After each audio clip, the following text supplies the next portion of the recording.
This is going to be the last video for Thinking Ahead Volume 1. We hope you liked the series and find it useful.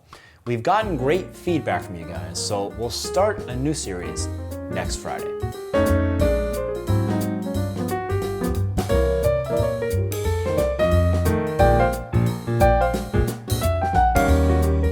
The complete course will be available on mdex.com, and we have included all of these tutorials, and in every lesson, we've applied all the concepts taught to 5 different jazz standards. We've also prepared guided worksheets for you so you can create your own solos using the different rules for each lesson. Remember, these are the exact same 5 tunes that we used in our Building Your Jazz Vocabulary Volume 1, Bebop Rhythms 1 through 10, in which we focus on rhythmic aspects of our lines. So these 2 volumes are great to work with together. Today, we're going to combine all the concepts that we've been working on in the series and introduce a couple of new concepts that we're going to work on the next series. Let's work on a new song, Doxy.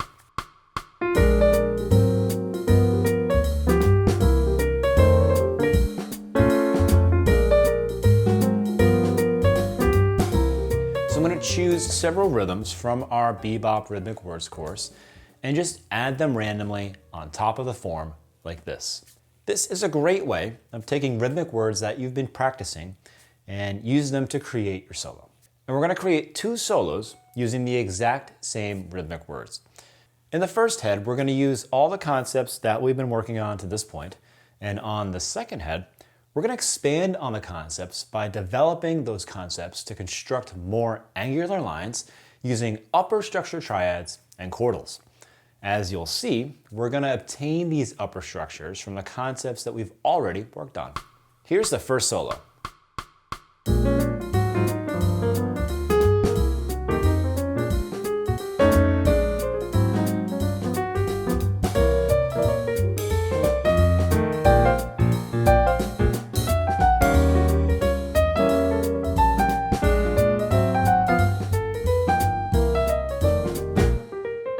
As you can see, we're using the same target notes and approach tones or enclosures that we've been using to this point.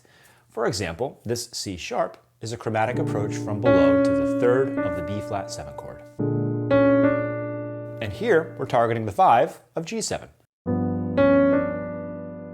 B flat to B is a chromatic approach to B, and this is just a G7 flat 9 arpeggio. One thing to notice is that on dominant chords, we can always replace the 9 for the flat 9 or the sharp 9, and the 13 for the flat 13, but not the opposite. We can't always replace the flat 9 or the sharp 9 with a natural 9. It doesn't sound good. For example, in this C7, we used the 9th and then turned it into a flat 9. Here's a B-AA approach to the 9th of the E flat 7. Remember to always think ahead. In this E diminished 7, we're targeting this A natural. We haven't discussed diminished chords, but the available tensions on diminished chords were pretty easy. Any note a whole step above a chord tone is an available tension on diminished chords. Another example of us thinking ahead is right here in this BB-AA targeting the flat 7 of G7. You might have noticed that we're actually ignoring this A flat 7 here while we're doing this. And yet, it totally works. Ignoring this chord actually creates a good amount of tension that we're using to our advantage when we resolve to the flat 7 of G7. And the fact that the harmony is moving quickly here means we're not spending too much time in this tension. Now, how much time is too much time is completely subjective. And you, as the player, have some agency when it comes to what journey you want to take the listener on. But just know that making deliberate choices and being thoughtful about what you're trying to do is always crucial. With this F7, we're going to target the 13 with an AAB approach. This is a great example of when your enclosures are being played over dominant chords, the amount of tension that you create, or even the quality of the tension that you create, is more predictable, applicable, and safer to use.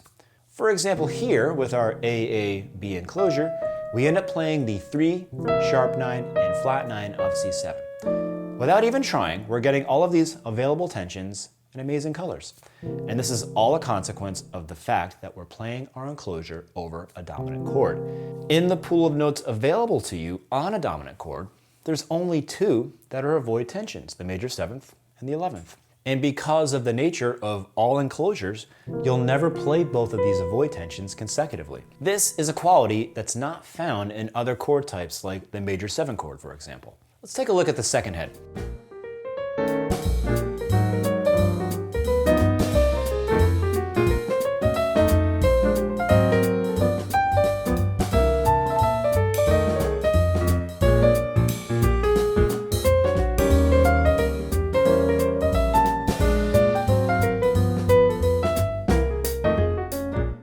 Here, on this B flat 7 chord in measure 49, we're going to again use chord tones as one of those tensions that we're always going on about. In this case, the 13. All together, we have the 3, the 13, and the root.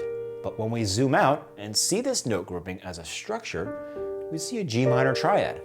So this means another perspective that you can adopt here is the use of a 6 minor triad over a dominant chord. G minor over B flat 7. Now you know that every time you play a 6 minor triad over a dominant chord, you'll always have this great combination of chord tones with a tension that will always work.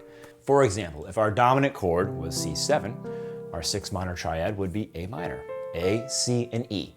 The 13, the root, and the 3 respectively. This is a concept that you might have heard before called upper structures.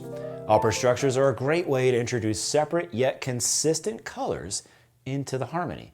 They always contain chord tones and at least one tension.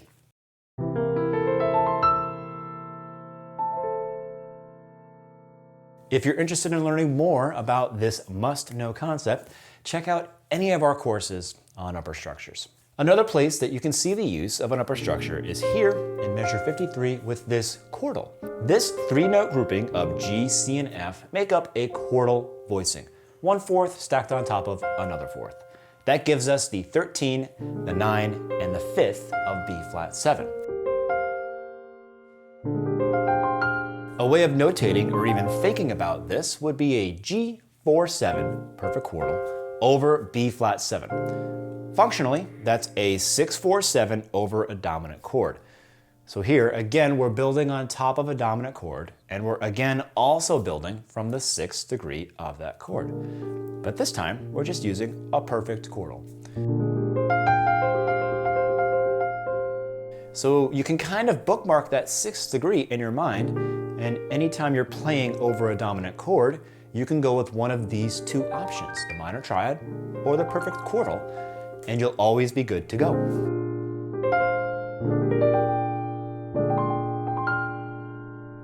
The cool thing about this chordal is that it offers up 2 tensions instead of 1, like what we had with our triad. And chordals introduce the possibility to play more angular lines, depending on how you implement your chordal. Now, with this concept of upper structures in mind, take a look at these following measures and see if you notice anything. Like for example here, this is just an A4/7 over G7. This is an E4/7 over C7. And this is just an E flat 4/7 over F7. And like the other upper structures that we touched on, these 3 chordals also have a functional perspective from which they can be seen. A 2/4/7 over a dominant chord, a 3/4/7 over a dominant chord, and a flat 7/4/7 over a dominant chord. Each of them offering different combinations of tension, chord tones, and colors. And these upper structure voicings are not just restricted to 3 notes. When you break down what's going on in measure 59, you'll see that this 5-note grouping is nothing more than a C minor pentatonic scale. 6 minor pentatonic over a dominant chord. With this upper structure pentatonic, we get an entire triad and both available tensions all in one grouping. And what if we go the other direction, less notes? So instead of 5 or even 3 notes, what if we play 2 notes, diads? Smaller 2-note combinations like these 4ths in measure 61 offer up more agility and flexibility. These diads are really easy to implement, sequence, and develop. In the included PDF for our members, you have the head, the rhythms, and the 2 solos fully annotated with all of the concepts that we talked about. And remember, the PDF will include a link to this video tutorial and to an exclusive access video with the call and response backing track. Don't forget to check the complete course on mdex.com or subscribe to our mailing list to learn when it comes out. I'll put a link in the description down below, or you can just scan the QR code on screen. And if you haven't joined already, what are you waiting for? Click on the join button right here on YouTube to get instant access to all of our PDFs and exclusive access content that we publish on a regular basis. Thanks always for watching. Don't forget to subscribe. We'll see you next Friday.